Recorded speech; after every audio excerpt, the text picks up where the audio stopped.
Assalamualaikum warahmatullahi wabarakatuh.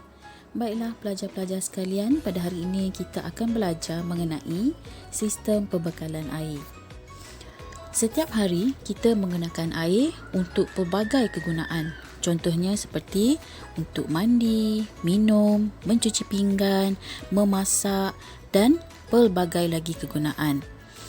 Air yang dikumpul daripada sumber air, contohnya daripada sungai, laut, air hujan dan sebagainya, akan disalurkan ke loji pembersihan air untuk dirawat dahulu sebelum air tersebut dihantar kepada pengguna.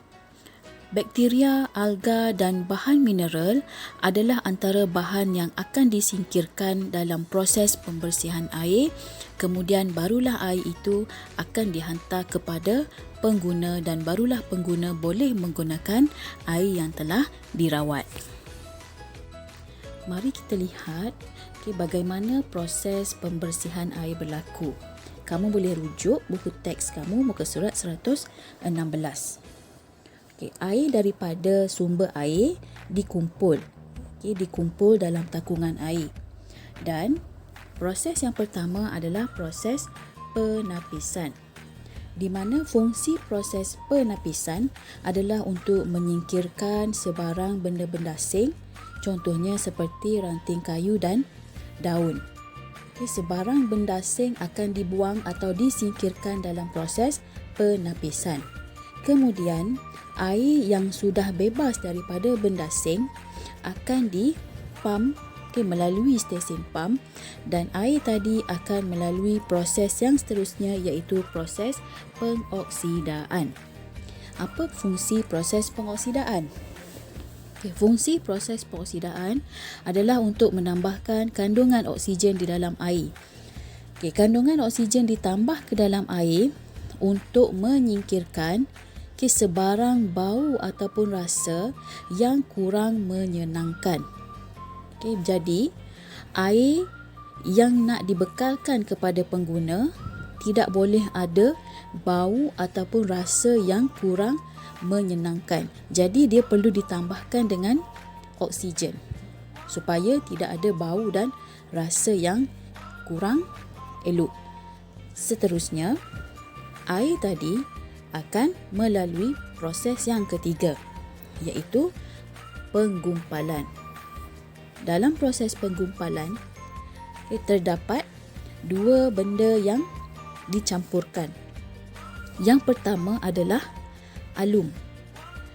Fungsi alum dimasukkan ke dalam air adalah untuk supaya zarah-zarah lumpur yang masih ada di dalam air bergumpal dan tenggelam di dalam air, tenggelam pada di dasar. Kemudian, fungsi yang kedua adalah kapur mati ataupun kita panggil kalsium hidroksida. Kalsium hidroksida ditambah ke dalam air untuk mengurangkan keasidan air. Dua bahan ini dicampur ke dalam air melalui proses penggumpalan. Seterusnya, proses pengenapan. Dalam proses pengenapan, bahan-bahan akan terampai dan termendak di dasar tangki. Bahan-bahan terampai akan termendak di dasar tangki di bahagian bawah. Seterusnya, sambungan daripada proses pengenapan tadi adalah proses penurasan. Dalam proses penurasan, benda asing yang telah termendak di dasar tangki tadi akan dituras dan dia akan disingkirkan menggunakan penapis pasir. Kalau kamu lihat dalam gambar itu, terdapat beberapa lapisan penapis pasir. Jadi penapis ini bertujuan untuk menapis benda asing supaya semua kotoran akan terlekat di setiap lapisan. Jadi air yang melalui setiap lapisan ini, kotoran akan melekatlah. Jadi air yang terhasil adalah air yang betul-betul bersih dan bebas dari kotoran. Okey, dan selepas itu peringkat yang terakhir adalah peringkat pengklorinan dan pemfluoridaan. Jadi di peringkat terakhir ini, okey, ada dua bahan yang dimasukkan dan dicampurkan ke dalam air, iaitu kita ada sebatian fluorida dan klorin. Okey, di mana klorin dimasukkan untuk membunuh mikroorganisma yang ada di dalam air. Okay, sepanjang proses sebelum ini, hanya kotoran benda asing seperti ranting kayu, daun, lumpur, batu-batuan, pasir yang disingkirkan. Tapi mikroorganisma ataupun bakteria tidak disingkirkan. Jadi pada peringkat terakhir inilah mikroorganisma akan dibunuh dengan cara mencampurkan klorin ke dalam air.